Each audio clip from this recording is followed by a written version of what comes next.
Very respectable, very hard-working, all that sort of American business type of person. But apparently he had a secret life. He had a secret side to his life, and he was a swinger.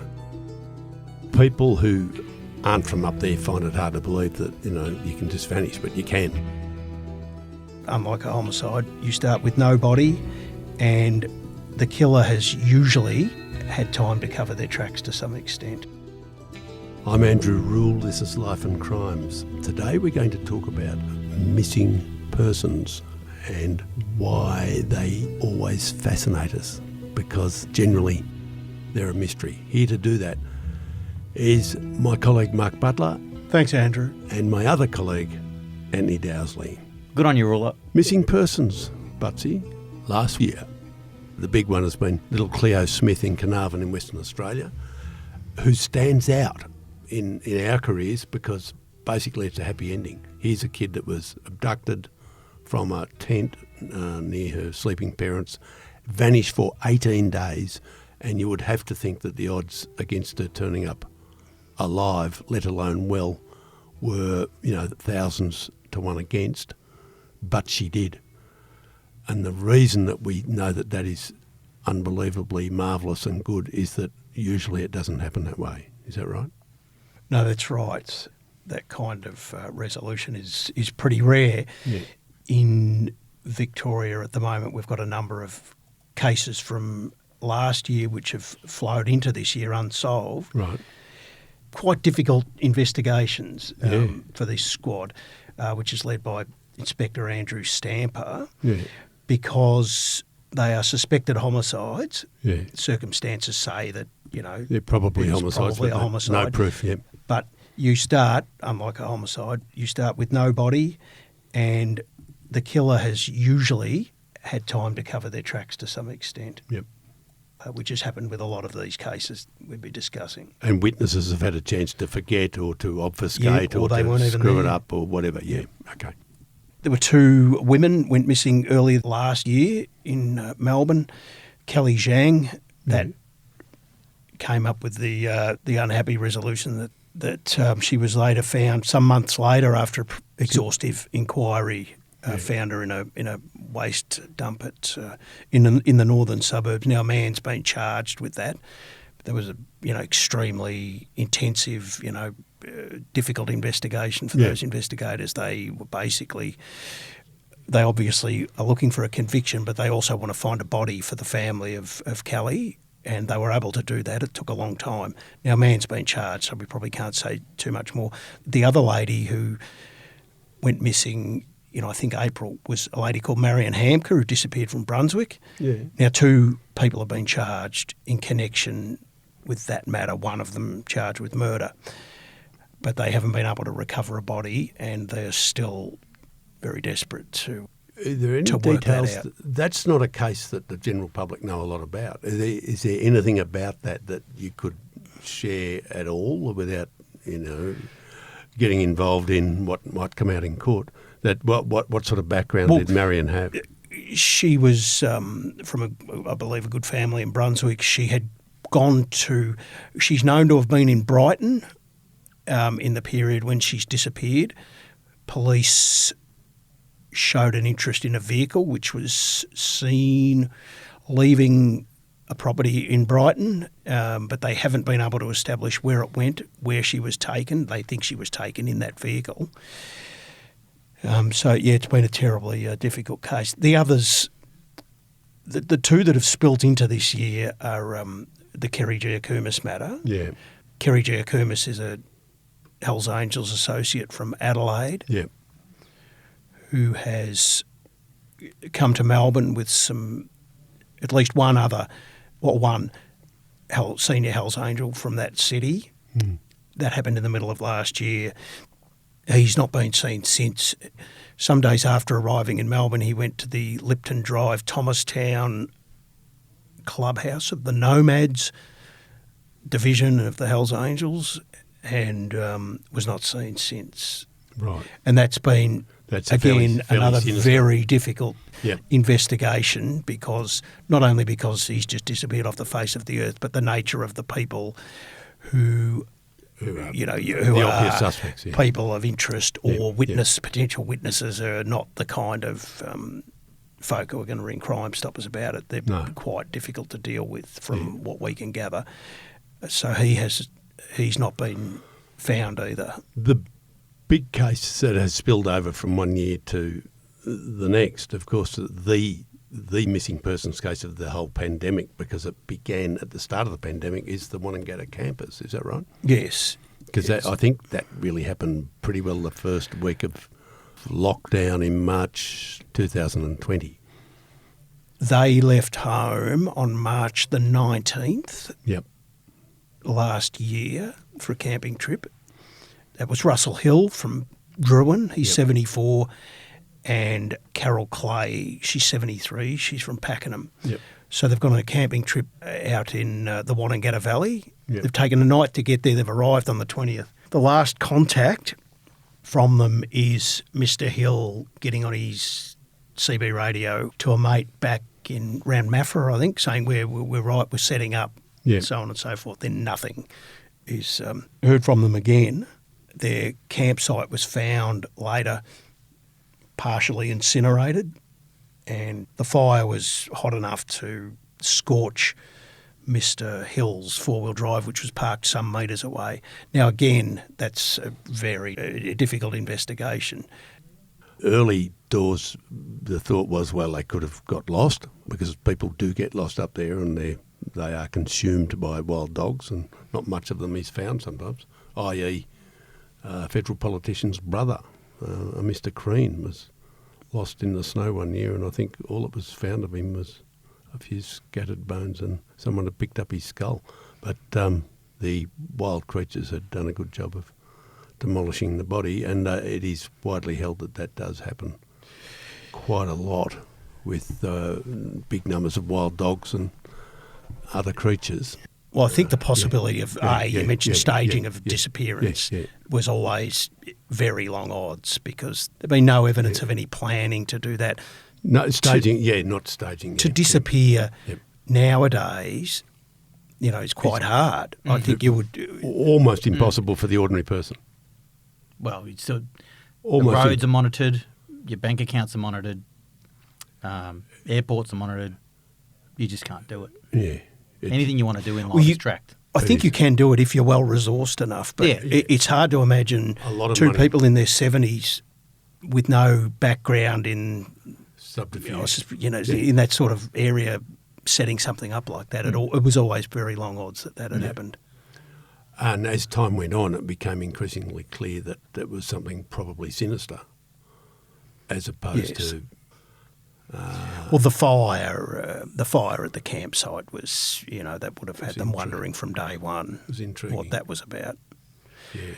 I know a fellow from up in the northeast and his son who went camping and saw that camp, a day or so after the event, and they said it was just there. The camp burnt out and there's the car with the thing, and they reported it to the Sale Police and later on to the police on the other side at Myrtleford. And there wasn't a lot of interest from the police at that stage. Probably the police force was swamped, of course, with the lockdown. In that week of March, everyone in Victoria or in Australia was concerned about the pandemic and the lockdown, and that probably distracted everyone from what was a suspicious set of circumstances for a good week or so, until I think the media got onto it. Yeah, quickly got momentum once the missing persons squad was brought in to look into it. The missing persons squad have done a great job to reconstruct what's happened. Man's been charged, so we probably can't say too much more. Yeah.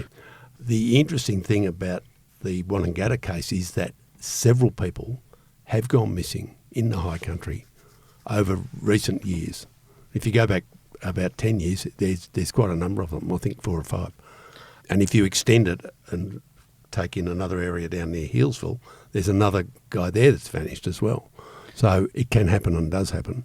Well, you might recall Barwon Prison's boss, David Prideaux, went missing in the Mansfield State Park from memory. He went out hunting with his brother-in-law, and they went separate ways while they were hunting, which I don't know is what you do when you're hunting. I don't hunt. But he was never seen again. And there was a big search for him. Yeah. And they didn't find any remains. No. There were sightings, probably false sightings, in the Northern Territory. I would suspect so. There was a coronial inquest or investigation. We can only presume that he died of natural causes while hunting on that mountain, and he was never seen again. Yeah. Which is possible. Oh, yeah. Which is the most likely scenario. People who aren't from up there find it hard to believe that, you know, you can just vanish, but you can. If you don't get found, you die for a start from exposure, and then the dogs eat you, and then there's not much left. The interesting aspect to Mr. Prideaux's disappearance was that because he was a prison officer and Senior general manager of the prison, there was theories, conspiracy theories, I guess. He had access to some, sensitive information. The inquiries included, that foul play could have met him because of his job. Nothing ever came out, but he was never found, and no one knows what happened. There was talk that he turned up in Broome, but as one of the things that about these cases is that people, they want to fill the void of information, and it can lead to theories that are, sound plausible, but and are quite genuinely are not based in any knowledge. No, not based on genuinely offered by people who are not trying to mislead anyone, but they're just wrong often. And we do it ourselves. We can be wrong. But sometimes now, as was pointed out in that column, it can tip over the edge with social media into finger pointing at people who are nothing to do, as happened with the parents of Cleo Smith. They were just mauled online. Yes, totally. And had she not nothing, as it turns out, had she not been found, the finger of suspicion would hover over them for the rest of their lives. For sure. Which is a lesson for all of us about that. It's a bit of Zaria Chamberlain over again, isn't it? That sort of stuff. From your experience writing crime all these years, you'd remember clearly the Rockefeller case, where Herman Rockefeller vanished. Yep. And everybody said, people saying, well, he's just this upright citizen who wouldn't do anything wrong, and he's probably been abducted because he's vanished as if, aliens have snatched him. And the police said, the camera shows that he turned left when he came out of the airport, not right, so he wasn't abducted, he just went, he didn't go home, he went a different direction. And during that frantic search for the missing man over those days, I think there was a shopkeeper outside Ballarat, at a little place outside Ballarat somewhere, who said, oh, yes, I saw him. He was driving a blue Camry, and it parked down there, and he came in and he bought a pasty with sauce and a Herald Sun. It's a country town. And this shopkeeper was totally genuine and telling the truth, but totally wrong. Because at that time, 11 o'clock that morning, Mr. Rockefeller was already dead and had been for 2 days. So she was reporting something she'd seen, but it wasn't him. It was just another guy that she decided looked like him. And this is why witnesses, you just can't take too much notice of them, necessarily. But Herman Rockefeller's car was driven into the country. Balan, I think. Balan, that's right. It was driven there by those who had done the business. And they had carted his body in their own car up towards Heathcote from memory, and tried to find a place to dump his body. Yeah. He may have still been alive at that point. Right. They couldn't find a mine shaft, so they drove back to Hadfield and Glenroy area, and he eventually died, I think. Well, he died at some point, we don't know when, but he was kept in the garage of the place where he was killed. True. And he was later disposed of. He certainly wasn't the man buying the pasty over near No, he was not. No. But it did... The point of the story is witnesses can be really sincere and really wrong. Yes. And often are. Yes. As all lawyers and police will tell you. Yes.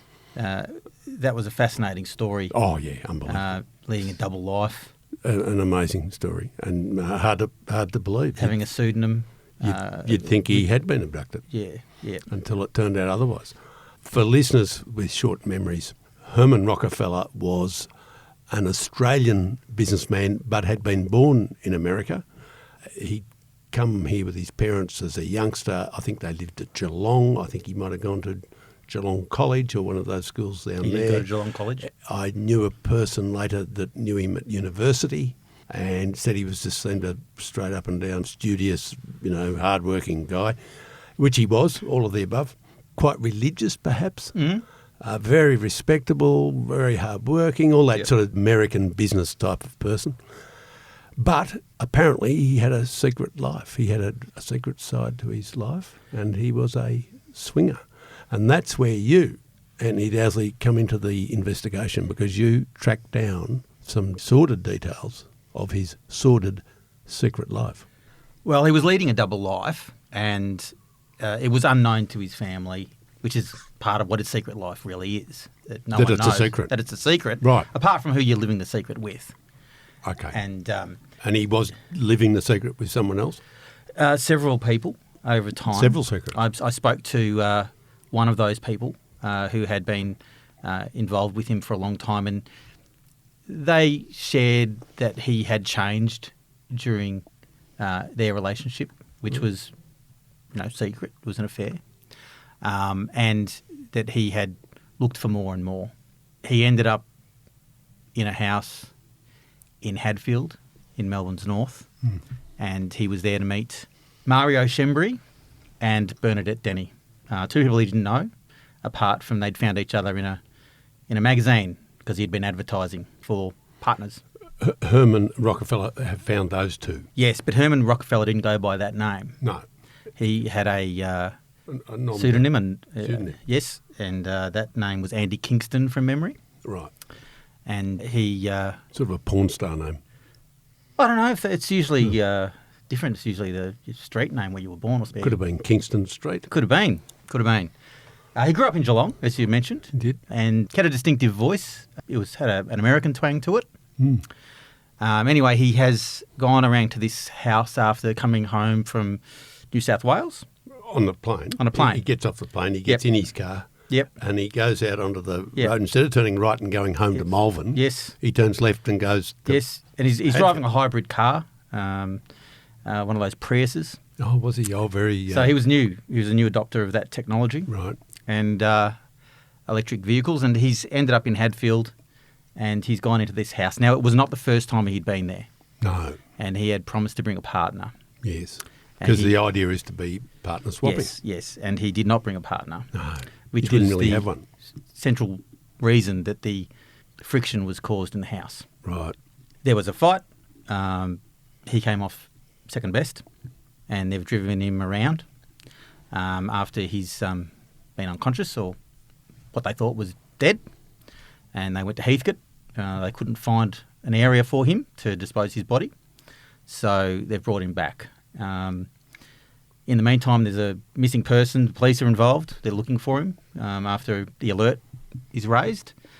But in the end, they were both, Mario Schembri and Bernadette Denny, were convicted and now are both no longer in prison. I think Mario Schembri is now being deported to Malta. His birthplace? Yes. Right. And Bernadette Denny has been out of the prison system for some years. It didn't do a long time, considering. No, I think there was a sort of a 9-year. So it was... Bernadette got a lot less because she was not involved in the violence. No. Was it, in the end, a murder or manslaughter? I think it was manslaughter or something like diminished that. Yes, thing. diminished. Yeah. Okay, yep. Certainly wasn't premeditated. So. No. But one of the ways I was able to find out Andy Kingston's life was through the magazines in which he was advertising. Yep. And once I was able to get those magazines, it sort of set the path. You tracked them down? Yes, because that was part of the secret to who he was and what he was doing. That was the path towards finding people who knew him and the life that he'd been leading, which was unknown to anyone that was close to him, as far as I know. That's amazing, isn't it? It's a world out there that we don't know much about. No, but it must go on. It must. Well, that's all really we can say in the bounds of good taste about Herman Rockefeller and his alter ego, Andy Kingston. What about the Rustevsky case, which is more recent and still is a topic of conversation? This was the family at Avondale Heights over in the Maribyrnong area. Karen Rustevsky ran a shop in the western suburbs. Her husband, Boris, I think, was driving Ubers. They were sort of small business people, essentially, fairly respectable couple, really. A nice-ish house in the suburbs, everything seemed normal.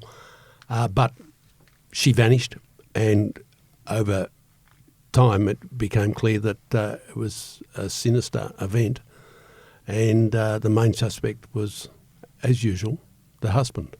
Boris Rustevsky. Boris Rustevsky. What sticks in your head? The Rustevsky case, one part of it is similar to the Rockefeller case, only one part, and that is that a car is really important to find the car, where tracking the car down, who was driving the car and things like that. Right. So in the Rustevsky case, it was a small Mercedes black coupe. Yep.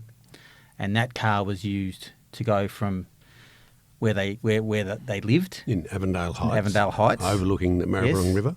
And out towards sort of the west. Yep. Northwest. And heading up to Macedon. Yep. Now, it took months, I think, to find a body. Yeah, it did. And that was the key to actually laying the charges. Yep. Police had done a lot of work in the meantime on the family. Yep. But on Rustevsky. On Boris Rustevsky being the husband of the missing woman. Yes, and Boris is, you could assume that his phones were tapped, that they delved into every aspect of his life, the financial problems that the couple were happening. But what we don't know, because Boris Rustevsky would plead guilty to, again, a diminished charge, a lesser charge of manslaughter rather than murder. We don't actually know what happened. It's still a mystery. What really happened and why. Yes. Do you believe there's a story behind the story, such as, usually the motives for homicide are going to be financial or a version of sex? Pretty well, most times. In this case, which do you think it was? I'd lean towards financial. Would you? Yeah. That was the one thing that Boris Rustevsky rang the media about when there were stories about some financial woes. Yeah. Because Karen Rustevsky was running a shop that wasn't making a lot of money. And I think he was working in driving cars, Ubers and things like that. But he rang the newspaper about any financial difficulties that were brought up in the newspapers, discrediting those stories, saying it's not true. Right. So that seemed to worry him. Right, okay. That case was, as we were discussing before, was probably your typical sort of difficult missing persons case. Yep. Because the police, they're not notified for a little while. There's a lot of missing people out there. They're told that she's gone for a walk and hasn't turned up. They have to leave it a little while. Yep. So by the time they get to the house, you get to having a look around. The crime scene's been cleared. Well, the presumed crime scene somewhere in the house. There's no evidence of an assault or injury. Yep. You've got somebody who's offering an account of what's happened to that person, that they've gone for a walk and disappeared, which is hard to contradict. It can happen. Yeah. And clearly as time went on, it was just not your average, somebody going off to let off steam. It was apparent she'd been murdered. And as you mentioned, it's a bit of the modern approach to this stuff, is tracking the vehicle. Where did that vehicle go in that period after she's disappeared? And eventually, as the court process showed, that was a key element of resolving that matter. And the fact that they would have some fragmentary footage of that car at a given time going on a particular road would then tell you that at least the main witness, Boris, has been omitting or telling lies or eventually they find the body up at Macedon or Mount Macedon, and then determine that her car, I think it was her car, the Mercedes, was seen caught on camera en route there at Diggers Rest. at Diggers some Rest, point. yeah. Diggers Rest. Yeah, okay. And of course, Mark, it's difficult to drive when you're dead. Correct. Thanks again for coming in, you two. Listeners, you might hear these voices a little bit more in Herald Sun podcasts, with any luck. Thank you, Andrew. Thanks, Andrew. Thanks for listening. Life and Crimes is a Sunday Herald Sun production for True Crime Australia. Our producer is John Burton. And if you want to know more about these stories, links are in the description of this episode.